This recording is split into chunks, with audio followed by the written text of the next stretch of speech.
अस्सलाम वालेकुम। मतीउल्लाह जान प्रोग्राम सहाफ़ी में और मेरे आज के मेहमान जनाब इरफान कादर, साबिक़ अटॉर्नी जनरल फ़ॉर पाकिस्तान, जो हमें लाहौर से ज्वाइन कर रहे हैं और इस्लामाबाद स्टूडियोज़ में मेरे साथ मौजूद हैं।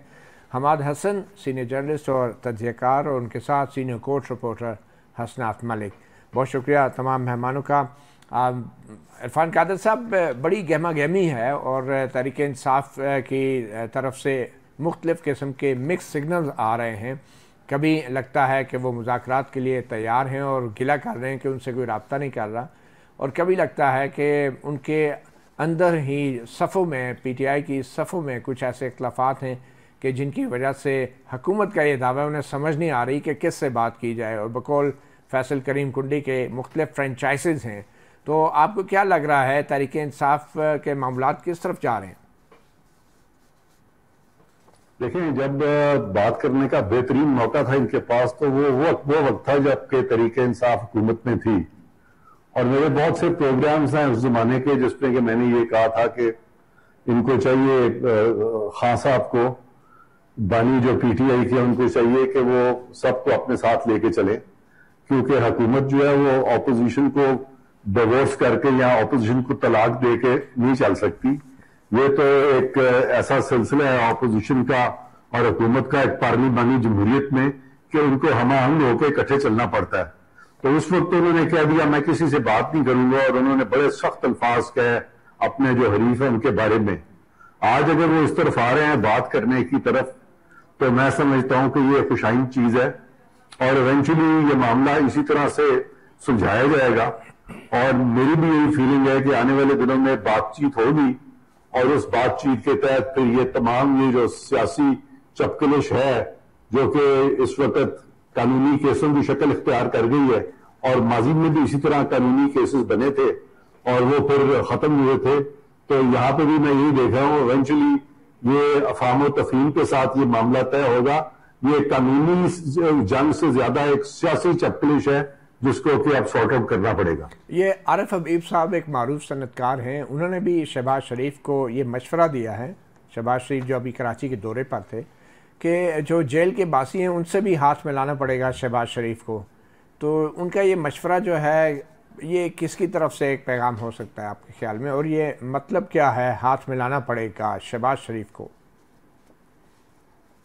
देखें, ये मशवरा जो है ये सबको पता है कि हाथ मिलाना पड़ेगा।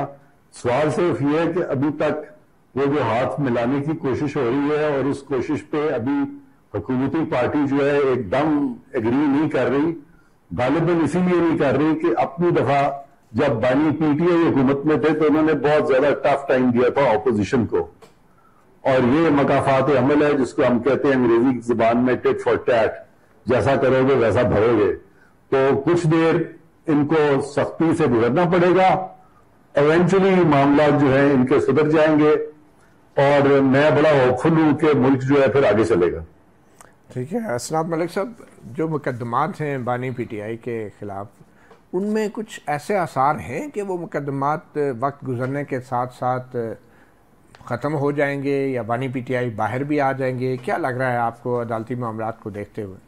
देखिए, ये बात तो बड़ी यहाँ है कि जब भी कोई सियासी लीडर, उनके मामलात मुक़्तदर हल्कों के साथ ठीक होते हैं तब अदालतें रिलीफ देती हैं। नवाज शरीफ साहब के टफ टाइम मिला, जब उनके मामलात ठीक हुए तो फिर तायात नैली भी ख़त्म हो गई और उनकी सज़ाएँ भी ख़त्म। उससे पहले हालात उनके लिए साजगार नहीं थे, अदालतें वो केस ही नहीं फिक्स हुए। अब इसी तरह इमरान खान साहब का मामला है। मेरा नहीं ख्याल कि इमरान खान साहब को अगर आप कहेंगे जी फौरी रिलीफ चीज़ें मिल जाएंगी, ये केसेस अगर इनमें सज़ा उनकी सस्पेंड भी हो जाए किसी और केस में, अनटिल अनलेस उनको जो है वो बातचीत करनी पड़ेगी। सियासी लोगों से बात असूलन तो होनी चाहिए, पार्लिमानी पार्टी हो, वज़ीर आज़म साहब, ये कोई लोग नॉमिनेट करें, PTI ये बातचीत करे, लेकिन वो तो नहीं है। हमारे यहाँ तो डिसीजन मेकिंग अनफॉर्चुनेटली कहीं और होती है, उसमें अदलिया और कई इदारे होते हैं बात, तो उनसे कम से कम बात करनी होगी और माहौल ठीक करना होगा, ट्रस्ट डेफिसिट, तब ही बात बनेगी। अदरवाइज मेरा नहीं ख्याल कि अदालतें तो वैसे भी 9 मई के हवाले से मतीउल्लाह जान साहब जो मौजूदा चीफ जस्टिस हैं काजी फैसल, उनके भी वही कंसर्न है जो हमारे इदारों के कंसर्न है। और उन्होंने अडयाला और फैजाबाद धरना की जजमेंट देखें तो उसमें उन्होंने कहा था कि अगर ये फैजाबाद कमीशन का जो अभी केस है इसकी जजमेंट इम्प्लीमेंट हो जाती तो ये 9 मई जैसे वाकयात ना होते। और फिर इसके अलावा जिस तरीके से वो चीज़ों को चला रहे हैं तो उनको बगैर ये मुझे लग रहा है कि जो अदालतें हैं वो इररेलेवेंट हो रही हैं। अदालतें इस वजह से इररेलेवेंट हो रही हैं जिस आज केस था फौजी अदालतों में सिविलियन ट्रायल का। बगैर ये लगा कि जजेस भी नहीं चाह रहे जल्दी में, हालांकि उन्होंने चाहिए कि फंडामेंटल जजेस तो बाद में है जो दरखास्त गुजार वो भी नहीं चाह रहे, दरखास्त गुजार भी थे वो भी चाह रहे थे कि जी चलिए हम उसके ऊपर अलग से हम बात करेंगे। हमाद हसन साहब, आप तो खैबर पख्तूनख्वा पे गहरी नज़र रखते हैं, जो इस वक्त पीटीआई का एक किला बना है सियासी तौर पे, अगर कहें तो गलत ना होगा, तो क्या उस किले की दीवारों में भी कोई शगाफ पड़ रहे हैं? अतीउल्लाह जान साहब, मैंने पहले दिन से कहा था कि खैबर पख्तूनख्वा में गो कि पीटीआई बहुत भारी अक्सरियत से जीत गई थी। तकरीबन 90 MPs उनके आए थे, 115 जनरल सीटें थी और उसमें 113 पे इलेक्शन हुआ था और 90 सीटों पर वो जीत गए थे। लेकिन ये 90 MPs एक पेज पर नहीं है, पार्टी के अंदर एक इंतशार नुमाया है। और वो इंतशार जब काबीना की तश्कील हो रही थी तो उस वक़्त और भी नुमाया हुआ, मुख्तलिफ ग्रुप्स छा गए, असद कैसर ग्रुप था, शाहराम तरकाई ग्रुप था, उमर अयूब ग्रुप था, बहुत सारे ग्रुप। और फिर उस ग्रुप का शख्साना ये सामने आया कि नॉर्थ के साथ ज़्यादती हुई, यानी दीर को कोई वजारत नहीं गई। चतराल से एक खातून जनरल सीट पर जीत गई थी और उसको डिप्टी स्पीकर रखा, बस यही नॉर्थ को मिला। स्वात में फजल हकीम को इसलिए रखा गया क्योंकि वो मुराद सईद के बहुत ये तो पुरानी बात होगी ना। इस वक्त लेटेस्ट क्या चैलेंज दरपेश है पीटीआई को? इस वक्त ये है कि बज़ाहिर तो अली अमीन गंडापुर वज़ीर आला हैं, लेकिन उससे ज़्यादा इख्तियारात और ताकत मशाल यूसुफज़ई के हाथ में है। मशाल यूसुफज़ई के ये जो नई नौवारिद हैं, नौवारिद भी है और अनइलेक्टेड भी है, ये कैसे हो सकता है? तो वो तो जो खैबर पख्तूनख्वा की सियासत से वाकिफ़ लोग हैं उनको पता है। अब देखें हमारे पेशावर के सहाफ़ियों के साथ क्या मामला हुआ, लेकिन दूसरे दिन बैरिस्टर सैफ जो मुशीर इत्तलात थे वो प्रेस क्लब गए, सहाफ़ियों के साथ मुज़ाकरात किए और फिर दूसरे दिन सहाफ़ी उनके घर गए और सुलह हो गई। तो इससे आप अंदाजे का एक थोड़ा सा कोई पीटीआई के अंदर कोई ऐसे मुतहर्रिक ऐसा धड़ा भी है? अच्छा, पीटीआई के अंदर मुख्तलिफ ग्रुप्स तो थे ही थे। अब पीटीआई के अंदर एक गैर महसूस तरीके से एक फारवर्ड ब्लॉक भी सामने आने लगा है और ये फारवर्ड ब्लॉक उन लोगों पर मुश्तमिल है जिन्हें वजारतें नहीं दी गई। मसलन फजल इलाही खान वहाँ के MPA पेशावर से, प्रॉपर पेशावर से, वो 2013 से मुसलसल मुंतखब होते चले आ रहे हैं, उनको कोई वजारत नहीं मिली। और जो पहली मरतबा आए जिसने समर बिलोर को शिकस्त दी, मीना खान अफरीदी, उनको तालीम की वजारत दी गई और ग्रुप्स जो थे उनको तो अलग से। तो ये फॉरवर्ड ब्लॉक कितना इफेक्टिव हो सकता है? ये फॉरवर्ड ब्लॉक, इसमें ज्यादा लोग आ सकते हैं, 30 से ज्यादा लोग हो सकते हैं। अच्छा। क्योंकि नाराजगियां बहुत है और नॉर्थ के बहुत ज्यादा लोग हैं, तो पार्टी के अंदर एक इंतशार और एक वो नुमाया है कि चलें। बज़ाहिर इरफान कादर साहब, लग रहा है कि पीटीआई पे बड़ा शदीद किस्म का हर तरफ से एक दबाव बढ़ रहा है मुज़ाकरात के लिए, और शायद जो ख़बरें गर्दिश कर रही हैं कि आइन में तरमीम करके सुप्रीम कोर्ट के चीफ जस्टिस के ओहदे की मुद्दत भी 3 साल की मुकर्रर कर दी जाए, तो शायद ये ख़बरें भी पीटीआई को दबाव में लेने के लिए हैं। और क्या वैसे ऐसी कोई आइनी तरमीम हो सकती है, और क्या आप भी बतौर साबिक अटॉर्नी जनरल और मारूफ कानूनदान इस आइनी तरमीम के हवाले से किसी मशावरत का हिस्सा हैं? मैं इसके बारे में तो फिलहाल कुछ नहीं कहूंगा कि मैं हिस्सा हूं कि नहीं हूं, लेकिन मेरी रेलेवेंस जो है वो कभी ना कभी हो जाती है, आपने देखा है। अच्छा। कुछ देर मैं बाहर होता हूं, कुछ देर मुझसे मशावरत भी की जाती है, तो इसलिए इसके बारे में हतमी तौर पर तो मैं कुछ नहीं कह सकता, लेकिन ये खारिजिज्म का बात नहीं है। अच्छा। कि मैं भी इसमें, मेरी दावत भी उसमें हो, बिल्कुल इसको मैं खारिज नहीं कर रहा, इम्कान नहीं। आप दूसरी बात जो आप फरमा रहे हैं कि क्या ये हो सकता है, यहाँ पे कोई कॉन्स्टिट्यूट, हाँ, ये एक तो पहली बात तो ये है कि ये बिल्कुल हो सकता है, और दूसरी बात ये है कि ये होना भी चाहिए। अच्छा। और ये क्या होने वाला है, तो तीनों चीजों में मेरा जो जवाब होगा वो आपको अफर्मेटिव में होगा, हाँ में होगा, यस होगा। अच्छा। क्योंकि ये जरूरत है इस वक्त सारी कौम की, और ये जो मिसाक इदारा जात है और उस मिसाक इदारा जात में हर इदारे को अपनी हदूद और कयूद में रहना पड़ेगा, अदलिया को भी अपनी हदूद और कयूद में रहना पड़ेगा। मैं बार बार ये कहता हूं, खास तौर पे मैंने जिक्र किया क्लॉज आर्टिकल 175 का, जिसमें अदलिया के इख्तियारात को कानून पर और आइन पर महदूद कर दिया है, मुहीत कर दिया है, उससे ज्यादा अदालतें आगे नहीं जा सकती। लेकिन आप ये जो आईनी तरमीम की बात हो रही है इरफान कादर साहब, आपने कहा है कि ये होने जा रहा है और ये चीफ जस्टिस की मुद्दत ओहदा ही नहीं बल्कि आप कह रहे हैं इसमें कोई इख्तियारात के मामलात भी आईनी तरमीम का हिस्सा होंगे, सुप्रीम कोर्ट मुदाखलत कर सकेगी नहीं कर सकेगी, ये भी उस आईनी पैकेज का हिस्सा होंगे। देखें, इस वक्त अभी बड़ी एक मानी खेज बात की थी असरात मलिक साहब ने, और उन्होंने कहा था कि अदालत अपने आप को इररेलेवेंट कर रही है। उन्हीं के अल्फाज को उठाते हुए मैं कहूंगा कि अदालत अब ये कोशिश कर रही है कि इख्तियारात को यानी अपने आप को इररेलेवेंट वो नहीं कर रही, बल्कि वो इख्तियारात की जो डोमेन है, इख्तियारात की जो लिमिट्स है, उसके अंदर अपने आप को करना चाह रही है। अदालत बहुत बार निकल के मामलात को देख रही थी, अब अदालत को ख्याल आया कि हमें अपनी लिमिट्स में रहना चाहिए और अदालत ही को फैसिलिटेट करना पड़ेगा कि अदालत अपनी लिमिट्स में रह के काम कर सके। ऑलरेडी एक दो कवानीन बने हैं पीछे, जिसमें कि प्रैक्टिस एंड प्रोसीजर एक्ट भी एक ऐसा ही कानून है जिसमें कि कोशिश की गई थी कि चीफ जस्टिस को भी अपनी दायरा इख्तियार में रखा जाए, अपने लिमिट्स में रखा जाए। आप जरा बताएंगे कि ये चीफ जस्टिस की मुद्दत ओहदा को 3 साल के लिए फिक्स करने की जरूरत क्यों पेश आई? क्या ये कोई गिव एंड टेक हो रहा है, कोई समझौते हो रहे हैं, कोई डील हो रही है अदलिया से? देखिए, मुझे इस बारे में बिल्कुल कोई इल्म नहीं है कि चीफ जस्टिस की मुद्दत बढ़ रही है या कम हो रही है। मेरा इससे कतई कोई ताल्लुक नहीं है। जी जी। अलबत्ता एज ए लीगल एक्सपर्ट मैं भी वाकयात को बड़ी संजीदगी से देखता हूं, जैसे कि आप देखते हैं, और इसका जो हल है उसकी तरफ हम सब सोचते हैं। आप भी सोचते हैं, मैं भी सोचता हूं, हमारे इदारा जात भी सोचते हैं। तो ये मिसाक इदारा जात जो है उसकी तरफ सब को जाना है और सब तरीके ढूंढ रहे हैं कि किस तरह से जाना है, और वो इनको जाना पड़ेगा। और यही मैं समझता हूं कि वो जो पैकेज की बात जो हो रही है, वो पैकेज जो है वो वाइडर पैकेज होगा, जुडिशल रिफॉर्म्स आएंगे और अदलिया को नए सिरे से दोबारा से एक किस्म की उनकी तश्कील नौ जो है टू अ सर्टेन एक्सटेंट होगी। मौजूदा जजेस जो हैं इनमें से जो अच्छे हैं वो जज साहबान बरकरार भी रहेंगे। अच्छा, कुछ नए जज साहब भी आने वाले दिनों में आ सकते हैं, क्योंकि अब ये कंसेंसस होगा और तमाम पार्टीज का ये कंसेंसस होगा आने वाले दिनों में। आप बहुत तब्दीलियां देखेंगे।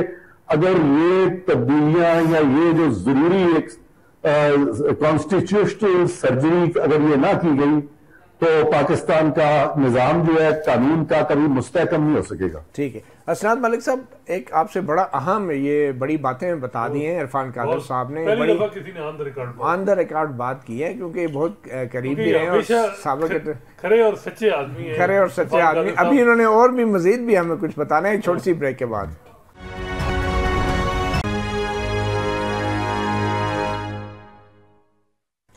Welcome back. साबिक अटॉर्नी जनरल इरफान कादर वक्फे से पहले कुछ बड़ी मालूमात हमें बता रहे थे। और हसनात मलिक साहब, एक चीज़ तो बज़ाहिर साबिक अटॉर्नी जनरल इरफान कादर साहब की बात से नज़र आ रही है कि ये चीज़ें होने जा रही हैं, यानी एक आइनी तरमीम का एक पैकेज है जो, और पैकेज के अंदर सिर्फ चीफ जस्टिस के मुद्दत ओहदा की बात नहीं बल्कि सुप्रीम कोर्ट के 184(3) के तहत अख्तियारात के ऊपर भी उस पैकेज के जरिए कुछ तब्दीलियाँ लाई जाएंगी या उन्हें महदूद किया जाएगा। जैसे कि इरफान कादर साहब कह रहे हैं एक मिसाक अदाराजात है।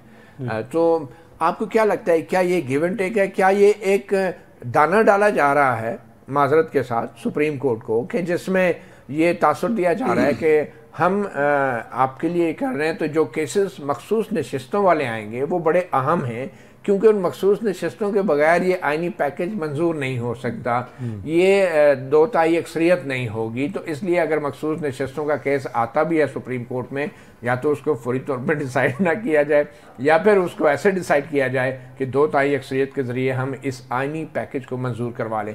तो क्या ये कोई गिव एंड टेक है? क्या ये कोई कॉन्फ्लिक्ट ऑफ इंटरेस्ट नहीं होगा सुप्रीम कोर्ट का और ख़ास तौर पर चीफ जस्टिस के ओहदे का? देखिए, इस वक्त जो हमारी सुपीरियर बार्स हैं वो भी चीफ जस्टिस काजी फैसा और हुकूमत के इस पैकेज में वो भी बज़ाहिर ये लग रहा है कि वो सपोर्ट करेंगी। जब सुपीरियर बार साथ होंगी तो कौन शोर मचाएगा? पीटीआई नहीं शोर मचाएगी। हाँ, पीटीआई है, लेकिन पीटीआई माजी में उनके साथ खुद जो कुछ हो रहा है वो अपने मामला तो उनके लिए बड़ा मुश्किल है वो चीज़ें करें। लेकिन अभी भी बज़ाहिर ये लग रहा है कि ये कंसिडरेशन में है।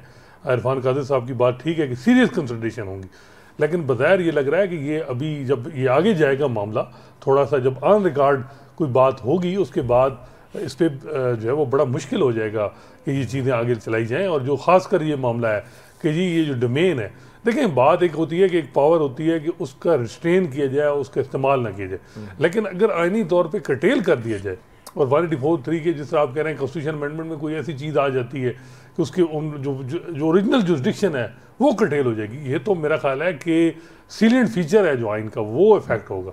नहीं, मेरे ख्याल में वो जिसको बेसिक स्ट्रक्चर थ्योरी कहते हैं जी। उसमें ये 184 तो नहीं आता, उसको इंडिपेंडेंस पार्लियामेंट रेगुलेट कर सकती है। इंडिपेंडेंस जैसे प्रैक्टिस एंड प्रोसीजर एक्ट के तहत 184(3) काफी हद तक रेगुलेट हो चुका है। इसमें कोई शक नहीं है कि माजी में मिसयूज हुआ है 184(3) और पॉलिटिकल इंजीनियरिंग के लिए 184(3) इस्तेमाल होता रहा है। और मौजूदा चीफ जस्टिस और ये पीपीओ के तहत काफी हद तक कम हुआ है। क्रेडिट दें कि उन्होंने इस तरह मेल एडमिनिस्ट्रेशन, बैड गवर्नेंस और एग्जीक्यूटिव के मामलात में कोई इंटरफेरेंस नहीं की। लेकिन दूसरी तरफ वो मामलात जो फंडामेंटल राइट के हैं और एक जमात का ये कंसर्न है कि हमारे साथ जो है ये नाइंसाफी हो रही है, तो उनको रिलीफ कहाँ से? नहीं, अच्छा, जो मेरा ये सवाल है आपसे जो मैं कर रहा हूँ और आप उसकी तरफ आ नहीं रहे कि मखसूस नशिस्तों वाली अपीलें भी अभी देखिए, वो पेशावर हाई कोर्ट का ऑर्डर था, वो चैलेंज हुआ है, मैटर पेंडिंग है, वो मेरा नहीं ख्याल। तो क्या कोई कॉन्फ्लिक्ट ऑफ इंटरेस्ट नहीं है? इतनी बड़ी बात हो रही है, फॉर्मर अटॉर्नी जनरल कह रहे हैं कि चीफ जस्टिस के ओहदे की मुद्दत हम 3 साल करने जा रहे हैं, हम कुछ अमेंडमेंट करेंगे, और ये अमेंडमेंट और ओहदे की मुद्दत जो है जुड़ी है मखसूस नशिस्तों से, जिसकी वजह से 2/3 अक्सरियत बनेगी। देखिए, वो मेरा ख्याल है कि वो इस चीज़ का वो कह रहे हैं कि वो भी कह रहे हैं कि मैं असेस भी कर रहा हूँ कि ये चीज़ें हो रही हैं। एक बात बिल्कुल ठीक है कि अगर कॉन्स्टिट्यूशन अमेंडमेंट इस तरह की आएगी तो, और जिस तरह रिजर्व सीट एक पीटीआई को महरूम रखा गया, तो बिल्कुल ये बात होगी कन्फ्लिक्ट ऑफ इंटरेस्ट की। लेकिन जो सबसे जो चीज़ वो असेस कर रहे हैं कि कुछ जजेस घर जाएंगे, कुछ रहेंगे, ये ज़रा मामला मैं क्विकली अहमद साहब आपकी इजाज़त से, इरफान कादिर साहब, क्या ये कॉन्फ्लिक्ट ऑफ इंटरेस्ट नहीं है कि बज़ाहिर आप सुप्रीम कोर्ट को ये कह रहे हैं कि ये मखसूस नशिस्तों वाले मामलात जो हैं इनको आप ना छेड़ें, वगरना फिर वो 2/3 अक्सरियत नहीं होगी, और 2/3 अक्सरियत नहीं होगी तो चीफ जस्टिस के ओहदे की मुद्दत 3 साल नहीं हो सकेगी? तो ये क्या कॉन्फ्लिक्ट ऑफ इंटरेस्ट वाली सिचुएशन नहीं हो जाएगी? देखिए, सबसे पहली बात तो ये है कि मैंने ये बड़े साफ तौर पे इससे पहले आपके सवाल के जवाब में कहा है कि चीफ जस्टिस की मुद्दत बढ़ रही है या कम हो रही है, मुझे इसके बारे में कतई कोई इल्म नहीं है। ठीक है। अब दूसरी बात जो रही कि ये जो आप मफरूजे के तहत एक पैकेज का जिक्र कर रहे हैं। नहीं, आपने कहा था ना कि आपका ये तज्जिया है कि ये होके रहेंगी चीजें और ये इदारों के बीच में मिसाक होगा। नहीं, ये आपका तज्जिया है? तो बिल्कुल मेरा जो तज्जिया है वो एक बिल्कुल एक डिफरेंट कॉन्टेक्स्ट में है। सोनली ये तो बड़ी छोटी सी बात है कि चीफ जस्टिस की मुद्दत बढ़ जाए या कम हो जाए, ये इशू नहीं है। इशू ये है कि 184(3) के जो कंटूर्स हैं उसको क्लॉज 2 ऑफ आर्टिकल 175 के तहत चलाना है और उसको आर्टिकल 199 के जो अल्फाज हैं विदाउट प्रेजुडिस टू आर्टिकल 199, जिससे कि आर्टिकल 184(3) शुरू होता है, उन लिमिट्स के अंदर रखना है। और फिर ये जो जजेस के दरमियान एक इशू इस वक्त मचा हुआ है जिसका कि वो फैसला अगर करने जाते हैं सारी पब्लिक के सामने, तो उसमें बहुत सारी ऐसी बातें हैं जिसमें कि बात कुछ उन पे भी आ सकती है, तो आपने एम्बेरस तो नहीं करना अपनी जुडिशरी को। तो लिहाजा मैंने जब ये मिसाक अदालत की बात की थी तो एज ए लीगल एक्सपर्ट और कुछ तजर्बा भी रखता हूं, जिस तरह आपका बड़ा तजर्बा है, मेरा भी कुछ थोड़ा सा तजर्बा है। नहीं जी, आपका उस तजर्बे को सामने रखते हुए मैं इस गुत्थी को खुद भी सुलझाना चाहता हूं। और आपने जब कहा था कि आप मेरी कितनी रेलेवेंस है, तो मैंने वाकई कहा था कि मेरी रेलेवेंस हो भी सकती है, क्योंकि पहले भी कई दफा हुई है तो अब भी हो सकती है। ठीक, अच्छा, तो मैं सवाल यही है कि अगर कोई ऐसा आईनी पैकेज आता है तो क्या मखसूस नशिस्तों की जो अपीलें सुप्रीम कोर्ट में आएंगी तो कम से कम चीफ जस्टिस की हद तक कॉन्फ्लिक्ट ऑफ इंटरेस्ट नहीं होगा कि वो मखसूस नशिस्तों को अगर जायज़ करार देंगे जो अभी तक मिल चुकी हैं पेशावर में या कौमी असम्बली में, तो तभी 2 तिहाई अक्सरियत हो सकेगी। तो क्या कॉन्फ्लिक्ट ऑफ इंटरेस्ट नहीं होगा? अब बड़ा इंटरेस्टिंग है कि कॉन्फ्लिक्ट ऑफ इंटरेस्ट की अगर आप बात करते हैं तो इतनी पोलराइजेशन है सियासी तौर पे भी, हमारे सुप्रीम कोर्ट में भी एक डिवाइड है जो कि हमें नजर आ रही है बड़ी देर से। तो फिर तो ये मामले, इसीलिए मैं कहता हूं कि ये पैकेज के जरिए हल होने चाहिए, ये अदालतों के जरिए हल नहीं हो सकते और अदालतों को इस तरह के मामलों से इज्तनाब करना चाहिए। और मैं बड़े सालों से ये चीज कह रहा हूं कि ये जो पॉलिटिकल रिपरकशंस के मामला हैं, जब अदालतें खुद ही इनमें आ जाती हैं और जजेस में डिवाइड होती है तो बड़ी प्रॉब्लम्स क्रिएट होती हैं। और ये जो पीटीआई के जो आपने जो 2-3 इश्यूज बताए हैं उसमें जितनी डिले हो रही है वो अगर अदालतों में ना आते तो अब तक मामले जो क्लियर हो जाते हैं। फॉर एग्जाम्पल ये मिलिट्री कोर्ट्स का मामला जो है, ये इसमें डिले आप देख रहे हैं कितनी ज्यादा हो रही है। अगर ये डिले ना होती तो बहुत सारे लोग जिन्होंने हो जाते ज्यादा इक्वेट होते इस सारी चीज में। इसके ऊपर वो इक्वेटिंग में भी बेचारे फंसे हुए खाम खा। चलिए इसके ऊपर भी हम अगले सेगमेंट में बात करेंगे। हमाद हसन साहब, ये तो कानूनी तौर पे बड़ी ही एक डिफ़िकल्ट चैलेंज बन गया है पीटीआई के लिए। अगर पार्लियामेंट मखसूस नशिस्तों की 2 तिहाई अक्सरियत के साथ आइन में तरमीम करती है और जस्टिस काजी फायज़ ईसा की मुद्दत ओहदा बढ़ाती हैं या 3 साल मज़ीद आ जाते हैं, तो ये तो ऑब्वियसली पीटीआई के लिए बहुत बड़ा शायद डिफ़िकल्ट एक सिचुएशन हो। तो सियासी तौर पे अब खैबर पख्तूनख्वा के अंदर जो सियासी तौर पे पीटीआई है, तो वहाँ पे अब आपने फॉरवर्ड ब्लॉक की बात की, तो अब कोई गवर्नर भी नए लाए जा रहे हैं वहाँ पे, और क्या गवर्नर जो है अपना कोई सियासी रोल भी प्ले करेगा खैबर पख्तूनख्वा में? देखिए, जो सूरत हाल बन रही है तो मैंने पहले भी कहा है कि गवर्नर हाउस की अहमियत दिन ब दिन बढ़ती जाएगी, लेकिन अहम सवाल ये है कि इस वक्त जो गवर्नर बैठे हुए हैं हाजी ग़ुलाम अली, वो मौलाना फजल रहमान के नुमाइंदे हैं, उनके अजीज़ भी हैं और पार्टी से भी हैं। तो ज़ाहिर है कि उन्हें जाना है और गवर्नर हाउस का मकीन नया होगा, लेकिन अहम सवाल ये है कि उसका मकीन होगा कि कौन। एक आसमा आलमगीर के हवाले से भी बात हो रही है, फैसल करीम कुंडी, नजमुद्दीन खान एक बिजनेसमैन है, उनके हवाले से। लेकिन जहाँ तक मेरी प्रेडिक्शन है तो वहाँ गवर्नर आएंगे तो शायद परवेज़ खटक हों। अच्छा, परवेज़ खटक के साथ पीटीआई की बातचीत चलती रही कुछ दिन पहले, और वो बातचीत इतनी सीरियस थी कि मशाल यूसुफजई के ज़रिए सब कुछ हो रहा था। तो जब मशाल किसी मामले में इन्वॉल्व हो तो चूँकि उसकी पार्टी में बहुत अहमियत है, बहुत सीरियस है, वो ज़ाहिर है कि सीरियस मामला होता है, वो पार्टी में बहुत अहम है। तो अचानक वो मामलात रुक गए। तो आप ये देखें ना, परवेज़ खटक साहब भी तो मिसाल के ज़रिए ही पैगाम रसानी करते रहे। हाँ बिल्कुल। तो वो मामलात अचानक रुक गए। तो रुकने की वजह ये थी कि परवेज़ खटक को कहीं से कोई पैगाम मिला था, शायद प्रेसिडेंसी से उनको कोई पैगाम मिला था। तो अगर परवेज़ खटक पीपल्स पार्टी में गए तो सूबाई असम्बली के अंदर जो फॉरवर्ड ब्लॉक, जो इंतशार है पार्टी के अंदर, जो इख्तलाफात है आपस में, तो शायद इन सब को इकट्ठा करके, और फिर अपोजिशन की ऑलरेडी उनकी तादाद बढ़ रही है। परवेज़ खटक क्या कर सकेंगे एज ए गवर्नर केपीके में? वो लोगों का जहन कैसे तब्दील कर सकते हैं? लोगों का जहन तो तब्दील नहीं करेंगे, लेकिन पार्लियामेंट के अंदर तो तब्दीली लाएंगे ना। तब्दीली का तो वैसे भी पीटीआई को बड़ा शौक है। तो शायद अच्छा, चूँकि वो मखसूस नशिस्तों वाला मामला जो है वो अपोजिशन की तरफ गया है तो उनकी तादाद भी बढ़ गई है। अगर ये सॉरी, पार्लियामेंट में तब्दीली से मुराद है सूबाई असम्बली के अंदर, मैं सूबाई सतह पे बात कर रहा हूँ। अच्छा, चूँकि उनकी तादाद ऑलरेडी बढ़ गई है अपोजिशन की, अगर ये फॉरवर्ड ब्लॉक, मैंने कहा ना कि उनकी तादाद ज़्यादा हो सकती है, यानी 15-16 मेंबरान को तो मैं जानता हूं, उसके लिए गवर्नर परवेज़ खटक का होना और अगर गवर्नर परवेज़ खटक आए तो उनको इन्फ्लुएंस करना भी आता है, और पहले से राब्ते भी हैं, उनके साथ राब्ते भी है, उन MPs के साथ, उनके साथ उन्होंने काम भी किया है एज ए चीफ मिनिस्टर। तो अगर परवेज़ खटक गवर्नर आए तो इसका मतलब होगा कि आने वाले चंद महीनों में खैबर पख्तूनख्वा में बड़ी तब्दीली का इम्कान हो सकता है। चले, ये तो बड़ी अहम आपने बात बताई है। अब प्रोग्राम के अगले सेगमेंट में बात करेंगे, जैसा इरफान कादिर साहब ने भी जिक्र किया और हसनात मलिक ने भी, फ़ौजी अदालतों का जो मामला अब सुप्रीम कोर्ट में है, उसमें आज भी समाअत हुई और आज 6 जजों का जो बेंच था जस्टिस अमीनुद्दीन खान की सरबराही में, वो बेंच ख़त्म हो गया है। वो ऐसे कि उस बेंच ने ये हुक्म दिया है कि ये मामला दोबारा जो है 3 जजों की कमेटी को भेजा जाता है और उनसे ये कहा जाता है कि चूँकि दरख्वास्त गुजार जो कि अहमद हसन ख्वाजा हैं, हामिद ख़ान हैं, सलमान अकरम राजा हैं, बैरिस्टर एतजाज़ हसन हैं, साबिक़ चीफ जस्टिस जवाद ख्वाजा भी इसमें पटिशनर हैं, उन्होंने ये इस्तदा की थी कि ये लार्जर बेंच या 9 रुकनी बेंच जो है इस केस को सुने, 6 रुकनी ना सुने। तो अब ये मामला दोबारा 3 रुकनी कमेटी की तरफ भेज दिया गया है। मगर इससे पहले कि हम आज की समाअत पे बात करें, आप आज सुप्रीम कोर्ट में पहली बार 9 मई के जो मुल्ज़मान हैं उनके कुछ लवाहिकीन भी आए हुए थे और आज सहाफ़ी प्रोग्राम के लिए उन्होंने कुछ अपने जज्बात का इजहार भी किया।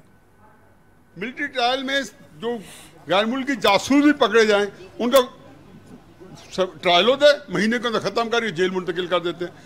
ये बेचारे लॉकअप में पड़े हैं, हवालात में पड़े हैं, किसी को पता ही नहीं कि हवालात की क्या कंडीशन होती हैं। हवालात के अंदर आप 14 दिन के अंदर रहें तो आगे वैसे ही आपकी जान निकल जाती है। मेरा बेटा हाफिज़ बिलावल इंजीनियर है जो कि 13 मई से गया हुआ है, लापता था। पहले तो पता ही नहीं चल रहा था वो किधर है किधर नहीं, हमें बिल्कुल मालूम था। 3 माह बिल्कुल ऐसे गुजर गए कि हमें पता ही नहीं। जंगल का कानून है, किसका कानून है यहाँ पे? हम सुप्रीम कोर्ट में आए हैं, आज हमारी बात किसी ने नहीं सुनी। हमें वकील की सहूलत तो मिली है लेकिन ट्रायल के दौरान कुछ साबित नहीं हो सका, तो इसी वजह से हम अपील करते रहे हैं मुअज़्ज़ज़ जज साहब से भी और चीफ जस्टिस साहब से भी, आर्मी चीफ साहब से भी कि हमारा केस सुना जाए और हमें इंसाफ फराहम किया जाए। हमें पता ही नहीं था जी इनके वेयर अबाउट्स किधर आए, कि जिंदा भी हैं नहीं है। तमाम फैमिलीज ने बताया किसी एक के बच्चे के ऊपर ये प्रोसिक्यूशन का एलिगेशन नहीं है कि उन्होंने जिनाह हाउस के अंदर तोड़फोड़ की है या वहाँ पर आग लगा। तो आपने सुना लवाहिकीन को, इसमें सीनियर सहाफ़ी और तज्ज़ियाकार हफीज़ुल्लाह न्याज़ी को भी आपने सबसे पहले सुना। उनके बेटे हसन न्याज़ी जो हैं, हफीज़ुल्लाह न्याज़ी का ये गिला है और शिकायत थी आज सुप्रीम कोर्ट में। उन्होंने दुहाई दी कि ईद के बाद से उनके बेटे का कुछ पता नहीं है और उनसे मुलाकातें भी नहीं करवाई जा रही। तो इस हवाले से सुप्रीम कोर्ट ने अटॉर्नी जनरल को ये हदायत की कि हफीज़ुल्लाह न्याज़ी के बेटे का मालूम करके इनको मुतला किया जाए। एक छोटी सी ब्रेक लेते हैं और ब्रेक के बाद बात करेंगे कि आखिर 6 रुकनी बेंच ने जो अब ख़ुद को तहलील कर लिया है और नए बेंच की तश्कील के लिए 3 जजों की कमेटी को हुक्म दिया है या लिख दिया है, तो इससे क्या असर पड़ेगा असल केस के ऊपर, और क्या 9 मई के जो 85 मुल्ज़मान अभी भी जेल में क्योंकि 20 रिहा हो चुके हैं, क्या उनको जल्द इंसाफ मिल पाएगा। एक छोटी सी ब्रेक के बाद।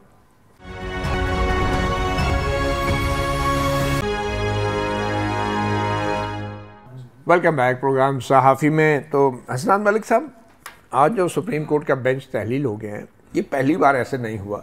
पहले जस्टिस सरदार तारिक मसूद एक तवील अरसे तक मामला सुनते रहे और फिर आखिर में वो रिक्यूज़ कर गए। अब ये 6 रुकनी बेंच ने भी 2-3 समातें तो की हैं, अब इन्होंने भी अपने आप को, तो इसमें नुकसान तो उन लोगों का है जो अभी भी ज़ेर हिरासत हैं। और ये बात जो दरख्वास्त गुजार हैं, जो PTI के दरख्वास्त गुजार हैं, उनको भी समझ नहीं आ रही। वो भी एक तकनीकी इशू पे बहस को तूल दे रहे हैं, अदरवाइज़ तो ये मामला जल्द भी हल हो सकता है। यही बात है मतीउल्लाह जान साहब, former chief justice Jawad Khwaja और सलमान अकरम राजा साहब, ये चौधरी एतजाज़ हसन, इनको ये बात समझनी चाहिए कि जल्द अज जल्द फैसला हो। अब 6 जजेज हैं, इनमें से 3 को उन्होंने कन्विंस करना है। अगर ये 3-3 से फैसला आता है तो ICA जो है वो रिजेक्ट हो जाएंगी और वो जो जजमेंट है जिसमें है कि फ़ौजी अदालतों में सिविलियन ट्रायल गैर आईनी है वो प्रिवेल होगी। लेकिन जिस तरीके से कहा गया कि जी अब लार्जर बेंच बनाएं, और बज़ाहिर ये लग रहा है कि एक तरफ पटिशनर जो है वो भी चाह रहे हैं कि इस मामला लार्जर बेंच बने और दूसरी तरफ अदालत भी। मेरा ख्याल है जजेस को ये नहीं, जजेस आइन को उन्होंने हलफ लिया हुआ प्रोटेक्ट एंड प्रिजर्व करना और लोगों को फंडामेंटल राइट का प्रोटेक्शन करना, ये जजेस का काम है, सुप्रीम कोर्ट के जजेस। वो जब ये कहा कि जी एक पुरानी दरख्वास्त है उसको खुद ही जजेस आप भी बैठे थे, देखा कि किस तरह की जी वो एक, पहले हम वो दरख्वास्त सुनेंगे, हालांकि हामिद खान कोई और बात कर रहे थे, वो जो वकील थे PTI के। तो फिर उसके बाद ये हुआ कि जी वो कोई 2-3 आर्गूमेंट ख्वाजा अहमद हसन ने की और उसके बाद कहा कि ठीक है जी हम मामला भेज रहे हैं। बज़ाहिर ये लग रहा है कि सुप्रीम कोर्ट भी इंटरेस्टेड नहीं है, हुकूमत भी जल्दी में नहीं है, और ये जो पटिशनर हैं हमारे जो इस वक्त हैं, इनका कोई अपना तो नहीं है। जिनका अपना था हफीज़ुल्लाह न्याज़ी साहब, वो तो आज उन्होंने शोर भी मचाया कि जी ये क्या हो रहा है, जल्दी फैसला करें ये वो। तो मेरा ख्याल है कि सुप्रीम कोर्ट इस वक्त जो जिस तरह अब इरफान कादिर साहब एक इशारा कर रहे थे कि जुडिशल पैकेज की तरफ उनको असेस कर रहे थे कि कोई आ रहा है ये वो, तो सुप्रीम कोर्ट में एक जमूद है, इंपॉर्टेंट केसेस लग नहीं रहे। चीफ जस्टिस साहब पहले लाहौर गए, फिर कराची गए। आप कहना क्या चाह रहे हैं कि ये जो बकौल आपके जमूद है इसके पीछे भी कोई वजह है?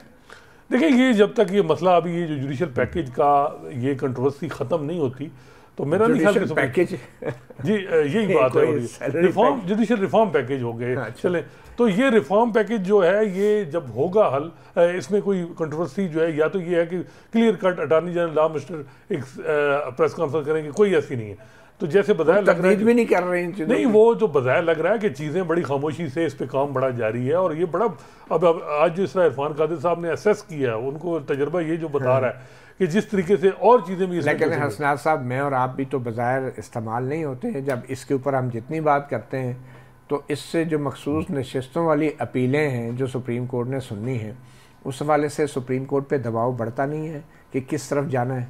नहीं, लेकिन वो सुप्रीम कोर्ट लगा रही केस, अब हम क्या कह सकते हैं? नहीं, जारी बात है, वो मखसूस नशिस्तों की अपीलें सुननी है सुप्रीम कोर्ट ने, और हम और आप बात कर रहे हैं कि भाई आईनी तरमीम का पैकेज आ रहा है और वो मखसूस नशिस्तें अगर ख़त्म कर दी गई जो अभी दी गई हैं तो फिर वो आईनी पैकेज नहीं आएगा।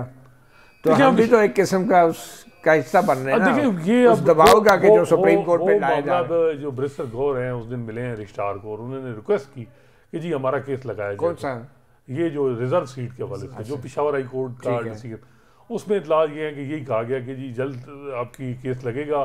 चीफ जस्टिस साहब जो हैं वो कराची में है, हालांकि मेरा ख्याल है बेंच तो अवेलेबल है, किसी बेंच के सामने केस लग जाए। लेकिन एक बात आपकी ठीक है, यू मीन चीफ जस्टिस को ये नहीं सुनना चाहिए केस अगर ये इस तरह की चीज़ें आ रही हैं, पैकेजेस वगैरह ये वो। लेकिन एक बात ये है, इसमें एक और बात है, इसमें कुछ जजेस बेनिफिशियरी होंगे और कुछ एग्रीव्ड होंगे। जिस तरह अभी इरफान कादिर साहब बता रहे थे कि कुछ जजेस में भी घर भी चले जाएंगे, तो वो अगर बैठ गए तो ये भी होगा कि जी ये इनका इंटरेस्ट है, क्योंकि अब कुछ अगर ये 3 साल का टेन्योर बना दिया जाए तो इसमें कुछ जजेस चीफ जस्टिस ऑफ पाकिस्तान नहीं बन सकेंगे।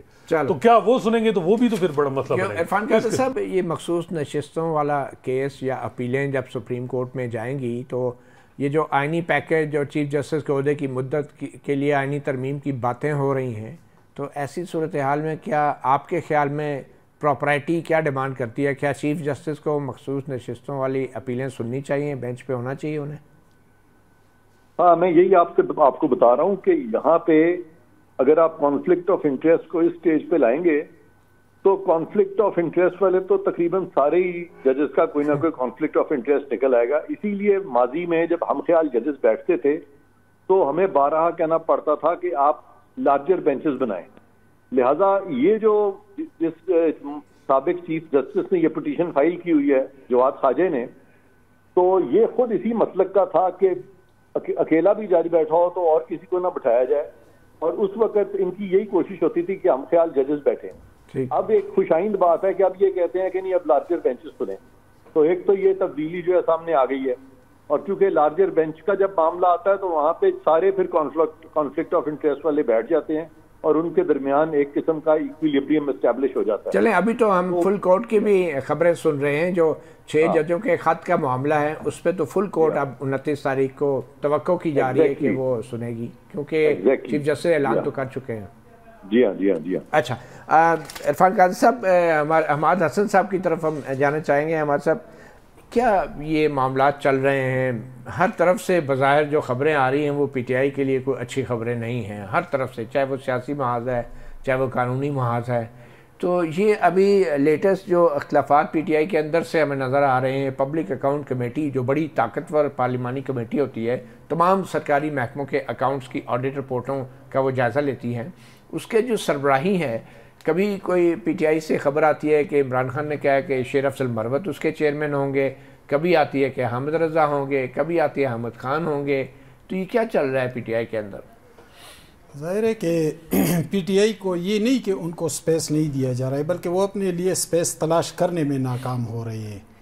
दूसरी बात ये कि जो जमीयतुल उलमा इस्लाम के एक मेंबर के हवाले से बात हो रही है कि वो शायद कमेटी के चेयरमैन बनकर आएंगे, तो मुझे नहीं लगता, क्योंकि जरदारी साहब बैठे हुए और आजकल जरदारी साहब और मौलाना फजल रहमान के दरमियान जो पोजीशन है, तो उससे मुझे नहीं लगता कि, क्योंकि मौलाना के पास जो ताकतें थी वो तो कम होती जा रही है, सिर्फ गवर्नरशिप रह गई है, तो उनको सूरत हाल में उनके पास कोई और चीज़ आएगी। लेकिन मैं एक और नुक्ते की तरफ जा रहा हूँ, क्योंकि वो सवाल आपने पूछा नहीं है। इस वक्त तो अहम सवाल ये है कि इस्टबलिशमेंट और पीटीआई के दरमियान जो खलीज है, जो फासला है उनके दरमियान, तो बहुत से लोग पूछते हैं कि क्या ये खलीज पाटने का वक्त आएगा या ये एक दूसरे के करीब आ जाएंगे। मतीउल्लाह जान साहब, तारीख़ में हम देखते हैं तो पीपल्स पार्टी एक दौर में इससे भी ज़्यादा एग्रेशन में चली गई थी और इससे भी ज़्यादा फासले बढ़ गए थे। भुट्टो साहब को फांसी हुई थी, जुल्फ़िकार वजूद में आई, PIA का जहाज। यहाँ पे किसी को फांसी तो नहीं हुई ना? नहीं हुई, यही तो मैं कह रहा हूँ ना, यही बात मैं कर रहा हूँ कि जुल्फ़िकार वजूद में आई, PIA का जहाज़ अगवा हुआ, मेजर तारिक रहीम का कत्ल हुआ, क्या कुछ नहीं हुआ था। चौधरी ज़हूर इलाही के कत्ल से लेकर सिंध के फसादात तक क्या कुछ नहीं हुआ था। लेकिन उसी पीपल्स पार्टी ने बाद में 80s के वस्त के बाद उन्होंने होशमंदी का मुजाहिरा किया। वो होशमंदी थी या समझौता था? होशमंदी जिसको आज तक हम भुगत रहे। देखिए जो भी था ना, वही पीपल्स पार्टी और वही एस्टेब्लिशमेंट एक दूसरे के करीब आए और 1988 में बेनज़ीर भुट्टो वज़ीर आज़म बनी।